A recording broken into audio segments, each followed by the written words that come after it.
শালতোরা বিধানসভা তৃণমূল কংগ্রেসের মনোনীত প্রার্থী উত্তম বাউরির সমর্থনে বাগাডাবর কালী মন্দির প্রাঙ্গণ থেকে বর্ণাঢ্য মিছিল করলেন দলীয় কর্মী ও মহিলা কর্মী সমর্থকরা।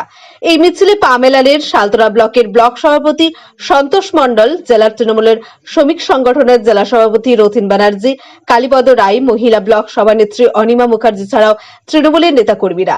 তারা দলীয় পতাকা নিয়ে প্রার্থীকে সাথে নিয়ে বাগাডাবর, শালতোরা, মল্লু ছাড়াও বিভিন্ন এলাকায় প্রচার সারলেন। সেই প্রচারে ছিল জনজোয়ার, যা দেখে বিরোধীদের চক্ষু চড়ক গাছ।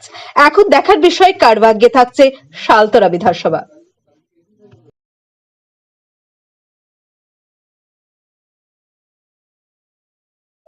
মানুষের যে আশীর্বাদ সর্বতভাবে 5 বছর যে পিছিয়ে ছিল, সবাই শালতোরাবাসী বুঝে গেছে। এবার তৃণমূল জোড়াফুল আমাদের উত্তম বাউরি অধিক ভোটে জিতছে। সেই কারণে মানুষের আশীর্বাদ, প্রত্যেকটি পাড়ায় পাড়ায় আশীর্বাদ নিয়ে প্রচারে তুঙ্গে উঠেছে।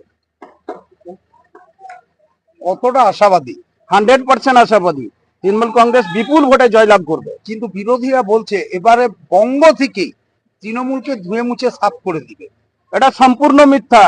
এই যে মনে করুন 3 মাস ধরে এসআইআর চলছে, দেখেছেন কাদেরকে হয়রানি করেছে, ষড়যন্ত্র করে মানুষের নাম কেটে দিয়েছে। তাই এদেরকে ঝাঁটা দিয়ে বিদায় করবে শালতোরাবাসীর মানুষ। জয় বাংলা।